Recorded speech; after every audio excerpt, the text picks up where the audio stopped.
Buo ang tiwala ni Cassie sa nobyong si Caspian. Pero nawala ang lahat ng iyon nang makita niya ang kinakasal ito sa ibang babae. Her heart shattered into pieces. She loved him so much and she thought he felt the same way. Pagkatapos ng 5 taon, ay bigla na lang nagbalik ang binata at muling ginulo ang buhay niya. Muli ay pinapatunayan nitong ito pa rin ang may hawak ng puso niya. The pain in her heart was still there, but so was her love for him. Cassie, masayang tawag sa kanya ng matalik niyang kaibigan ni si Artsy. Nakatayo ito sa harap ng entrada ng gym kung saan marami na ring mga estudyante ang nagsisipasok. Tumakbo siya palapit dito. Pasensya ka na at natagalan ako. Munti ko na kasing makalimutan yung regalo ko para kay Caspian. Pumailan lang ang malamis na musika. Naghiyawan ng mga estudyante. Hinila siya ni Artsy. Halika na at baka wala na tayong maabutan. Walang pagtutuloy nagpahila na lamang siya rito. Nang gabing iyon ay kasalukuyang ginaganap sa universidad nila ang taunang paligsahan ng Mr. and Miss Commerce, Bachelor in Tourism Management, ang kurso nila ni Artsy at nakahanay ang departamento nila sa College of Commerce. Requirement sa kanila ang manood ng paligsahan, tulad ng karamihan sa mga babaeng nagpunta sa gym. Ay ang Atlanta ang dahilan kung bakit siya manonood ng mga sandaling iyon.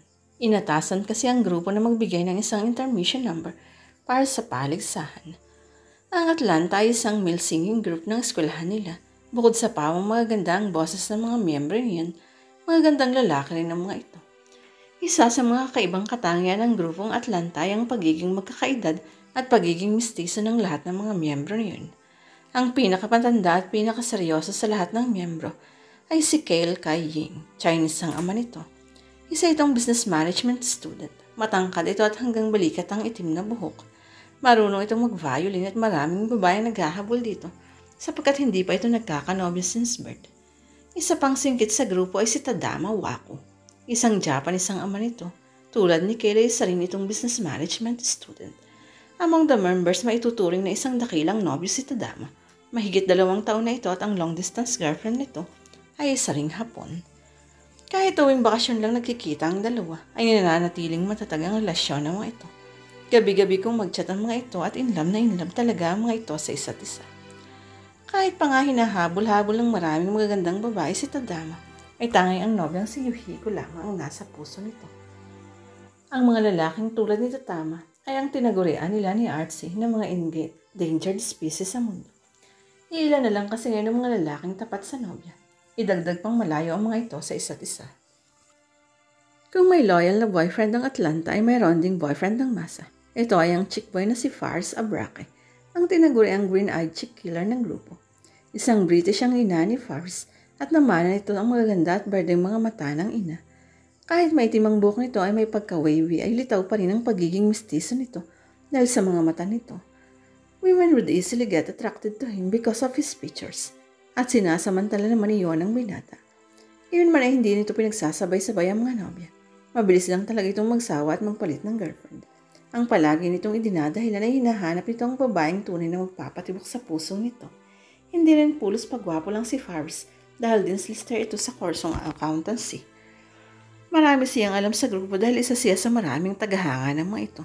Higit sa lahat ay nagagawa niyang makitambay sa mga ito dahil nobyo niya ang isa sa mga miyembro niyon.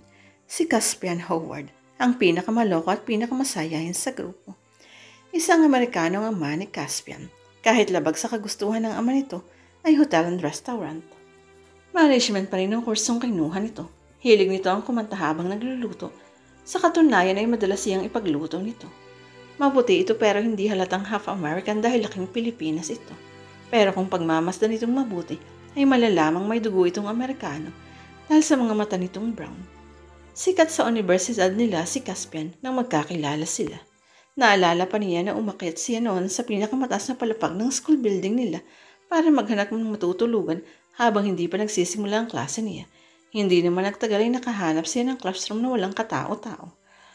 Nakaidlip sa riya nang makarinig ng lalaking kumakanta. At that moment she thought she heard the most beautiful voice ever. Tila ang boses nito ang pinakamagandang tunog na narinig niya. As the song finished, she clapped her hands in delight and faced the man behind the voice. Nagkakilanlanan sila at nagkapalagayan ng loob. Sa kalaunan ay nauwi sa pag-iibigan ng relasyon nila at ngayong gabi ay magdadalawang taon na ang relasyon nila. Nahila siya pabalik sa realidad nang marinig niyang malakas na palakpakan ng mga estudyante. Sinyalis na tapos na ang kanta ng Atlanta. She couldn't help but smile. Proud na proud siya sa kanyang nobya at sa iba pang kagrupo nito. Ang gwapo-gwapo talaga ni Cale, tili na Artsy. Nginitian niya ito. May naisip siyang ideya. Artsy, sinabi ni Caspian na hintayin ko raw siya sa backstage. Sa tingin ko ay doon mumamalagi ang iyong miyembro ng banda. Pumislap ang mga mata nito. Talaga? Pwede tayong pumasok sa backstage? Tumango siya. Kinuha niya mula sa kanyang bagang ID pass na ibinigay sa kanya ni Caspian. Kitams, iwinagayway niya sa harap nito ang ID pass. Pwede akong magdala ng kasama. Yumakap ito sa kanya. The best ka talaga, Cassie. Mahal na kita. Pero syempre, mas mahal ko si Cale. Isang tikim mula sa liko niya nagpahiwalay sa kanila ni Artsy. Mula sa pagkakayakap sa isa't isa. Sabay silang napalingon sa likuran nila. Agad na sumeryoso ang anyo niya nang makita ang taong nasa harap nila. Ang nakatatandang kapatid ni Caspian na Steven. Pwede ka bang makausap sandali? Tanong ni Steven sa kanya. Bahagya siyang natigilan sa sinabi nito. Naalala niyang hindi na maganda ang huling pag-uusap nila ng lalaki dahil sa pagtatapat nito sa kanya na matagal na itong may gusto sa kanya. Nagalit ito nang sabihin niyang si Caspian ang mahal niya. Matagal nang may alitan ng magkapatid at tila nakadagdag pa siya sa gulo. Hinara siya ng huli at tinangkas siyang halikan. Mabuti na lamang. At dumating si Caspian at binugbog ang kapatid noon. Mula noon ay hindi na lumapit pa sa Steven sa kanya. Agad na humarang sa harap niya si Artsy. Okay, pagkatapos ng ginawa mo kay Cassie, sa tingin mo ba ay kakasapin ka pa niya? Ang kapal din naman ang mukha mo, no? He glared at her friend. Hindi ko itinatanong ang opinion mo. Kahit na hindi makikipag-usap sa si Cassie. Never. Hindi. No. Sumulyap si Steven sa kanya at ngingisihan siya. Bagya siyang kinabahan sa pagkakangisi nitong ulit. Makikipag-usap sa akin si Cassie, lalo na tungkol kay Caspian ang sasabihin ko. Cassie, huwag kang maniwala sa damuhong yan. Siyempre ginagamit niya si Caspian para makausap ka. Alam ni Cassie na maaaring ginagamit lang nito si Caspian para makausap siya. Ngunit sa paraan ng pagkakangisi nito sa kanya ay bagya siyang naka-ears. Muling ngumiti si Steven. Mukhang hindi nagiging matapas si Caspian sa iyo lahat ng bagay, Cassie. Hindi ako kailanman maglilihim sa iyo. Agad na umakyat ang dugo sa kanyang ulo. Huwag ka nang mag-abalang sirain si Caspian dahil may tiwala ako sa kanya. Oo nga naman, sabat ni Artsy. Kung pagkukumparahin kayong dalawa ni Caspian, mas ikaw yung hindi gagawa ng tama. Naway mo pa ang kaibigan niya. Huwag ka nang lumapit ulit kay Cassie kung mahal mo yung buhay mo. Naalala mo ba ang ginawa ni Caspian sa iyo nung huli kang makipag-usap kay Cassie? Bahagya siyang napalundag nang maramdaman niyang maiinit na bisig na yumakap sa kanya mula sa kanyang likuran. Siya nga naman ni Steven, baka naman gusto mong maulit yung ginawa ko sa iyo. Wika ng isang tinig mula sa likuran niya. Caspian, masayang sabi niya. Just the sound of his voice made her lose all her force. Ngitan siya ng binata at saka siya inakbayan. Naalala ko kasing sinabi ko sa iyong maghintay ka sa akin sa backstage. Ibinaling nito ang tingin kay Steven na noon ay halatang nagningit. Mukhang ito ang dahilan ng pagkantala ninyo. Anito sabay baling kay Steven. The brothers stared at each other with deep floating in their eyes. Kinabahan siya sa posibleng mangyari sa dalawa. Hinawakan niya ang braso ng boyfriend niya. Caspian, anong sadya mo kay Cassie? Tanong ni Caspian sa nakatatandang kapatid. Napabuntuhin niya si Steven bago nagsalita. Di bali, hindi naman ganun ka-importante. I just thought she ought to know. Hindi ko kayo gagambalain sa ngayon. Yun lang at tumalikad na ito at naglakad palayo sa kanila. Hay, tilak ng hinga ng maluwag na sabi ni Artsy. Kinahabahan ako doon. Mabuti na lang at dumating ang shining armor ng best friend ko. Initian ni Caspian si Artsy. Siyempre naman, pagdating kay Cassie, malakas ang radar ko. Nagkatawanan silang tatlo.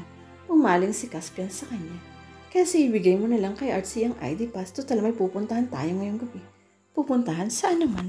Nagtatakang tanong niya sa kanyang boyfriend. Pinindot nito ang tungki ng ilong niya. It's a secret. Kinuha nito ang ID pass na hawak-hawak niya at ibinigay yun kay Artsy. Palaging naglalagi sa backstage si Cale pagkatapos namin kumanta. Nandun pa rin yun hanggang ngayon. Kumislap ang mga mata ni Artsy. Thank you very much. Anito at saka mabilis na tumungo sa backstage. Hinawakan ni Caspian ang kamay niya. Napansin niya ang mga naiinggit na tingin sa kanila ng mga babae. Nakaramdam siya ng pagmamalaki sa sarili. Bakit hindi? Mahal siya ng isang sikat na campus heartthrob. Mahal na mahal. Tara, anyaya ni Caspian sa kanya. Nagpatianod siya rito. Nagka-ideya siya kung saan sila patungo nang umabot sila sa building nila. Sa 6th floor bang punta natin? Tanong niya nang tinutukoy ang pinakamataas na palapag ng building nila. Oo, we're going to where it all started. She felt the warmth of what he said enveloped through her heart. Ang classroom na pinakamataas na palapag ng building ng departamento nila. Nagsimula ang lahat. Doon niya unang nakilala ang binata at doon niya unang narinig ang magandang boss nito. Higit sa lahat, doon niya ito unang minahal.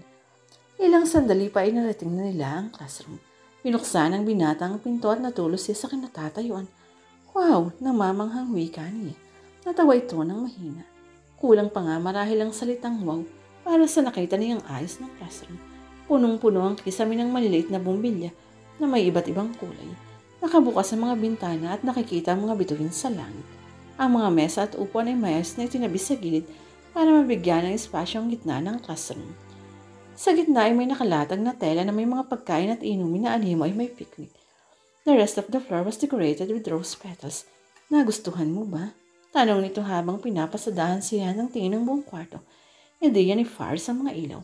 Ang sabi kasi niya, kayong mga babae mahilig sa mga kumikinang na bagay. Ideya na kailang picnic set. He may not show it. But he was very romantic inside. She kissed him on the cheeks. Happy second anniversary, Caspian. He smiled at her and closed the distance between their face. His lips touched lightly to hers and her heart started beating so fast. Nablangko ang isip niya. It would always happen every time he kissed her. Wala siyang ibang bagay na iisip tuwing hinahalikan siya nito. Only him alone filled her heart. His kisses were always sweet and gentle that her knees would melt. Nang magbitaw silang dalawa ay kapwa nila habol ang kanilang hininga. Tinitigan siya nito. Palagi niyang nakikita ang uri ng tingin na iyon. It will always full of adoration and love. Kain na tayo. Untang nito sa kanya. Tumango siya. Hinila naman siya nito paupo sa harap ng nakalatag na tela sa sahig.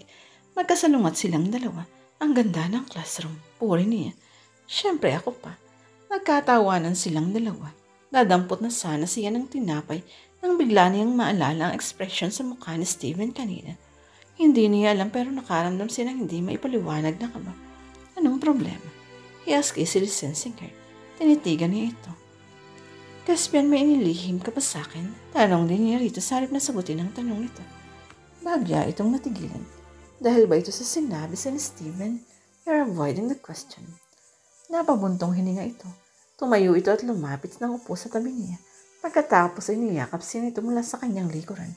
Wala akong inililihim sa iyo. Kung may mga bagay man akong hindi sinasabi sa iyo, yun ay dahil ayokong mag-alala ka. Pero kapag naayos ko na ang mga bagay-bagay, ay tinitiyak kong sasabihin ko rin sa iyo. Napalabi siya. Para mo na rin sinabing may inililihim ka nga. He chuckled. I love you. Kahit may lihim ako, I promise I'm faithful. I'm only love one woman, and it's you. Inisinandal niya ang ulo sa mga dibdib ng binata. I love you too. I love you always. Talaga, kung ganun pala itatanggipin mo ang anniversary gift ko sa iyo. May kinuha ito sa bulsa nito. Pagkatapos ay kinuha nito ang kamay niya at sinuot. Sa palasing singa niya, ang isang pulang rubber ring. Labis ang kaligayahang naramdaman niya ng mga oras niya. Ano to?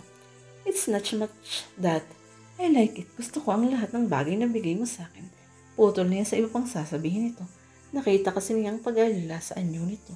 Bahagya itong nag-aalinlangan. I know. Hey, are you proposing? Nag-aaral pa tayo, Caspian. I know. Well, I'm not proposing. It's more like reserving. Inapuhap niya ang mga mata nito. She almost burst out laughing when she saw him blush. Maging ang mga tainga nito ay pulang pala. You're blushing. Iniiwas nito ang tingin. Huwag mo na kong tuksihin. Ito ang unang beses na ginawa ko ito. You mean reserving? Shit is. Pero kahit inutoksin nito, ay nag-uumapaw naman ang kaligayahan sa puso niya. Alam niya ang ibig nitong iparating, pero gusto pa rin niyang marinig yun mula sa mismo sa bibig nito.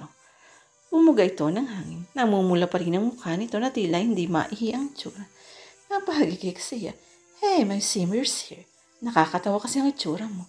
I never done this before. I'm really happy. Thank you. Hinawakan ito ang kanilang kamay niya. Rubber na singsing ang bilili ko para kahit lumipas ng panahon at tumaba na ang mga daliri mo ay hindi sisikip ang singsing.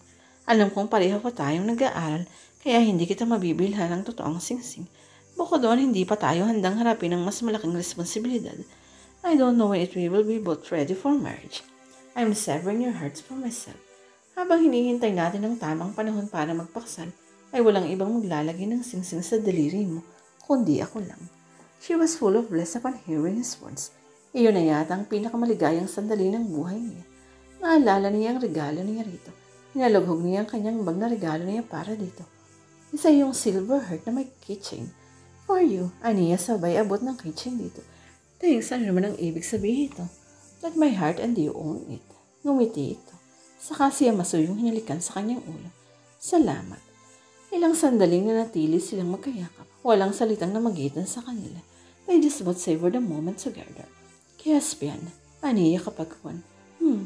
Mangako ka sa akin. Nano, ako lang ang mamahalin mo. He chuckled. Inireserve na nga kita. May gana pa ba akong magmahal ng iba? I'm happy. Pas mangako ka na rin sa akin. Ikaw lang ang mamahalin ko, promise. Aniya tinaspa ang kanang kamay bilang panunumpa. Tumawa ito ng mahina. Not that. Mangako kang magtitiwala ka sa akin kahit ano pang mangyari. Promise. Salamat naman. Panghahawakan ko yung pangako mo. Makakatulog na ako ng mahimbing ngayong gabi. Gutom na ako. Tumawa ito. Ako rin. Ang sama naman siguro natin kung i-ignore natin ang luto ni Tadama, ano? Nagulat siya. Si Tadama ang nagluto. Akala ko ba ikaw ang HRM dito? Pinindot nito ang tungkay ng ilong niya. I don't know how to cook Japanese. Tsaka gusto nilang tumulong lahat eh. Ano ito na ang tinutukoy ang mga kabanda nito? Natouch siya sa nalaman. Talagang hindi lang magkabanda ang mga ito, kundi magkakapatid din ang turingan ng mga ito. Kung ganun, kumain na tayo. Sige.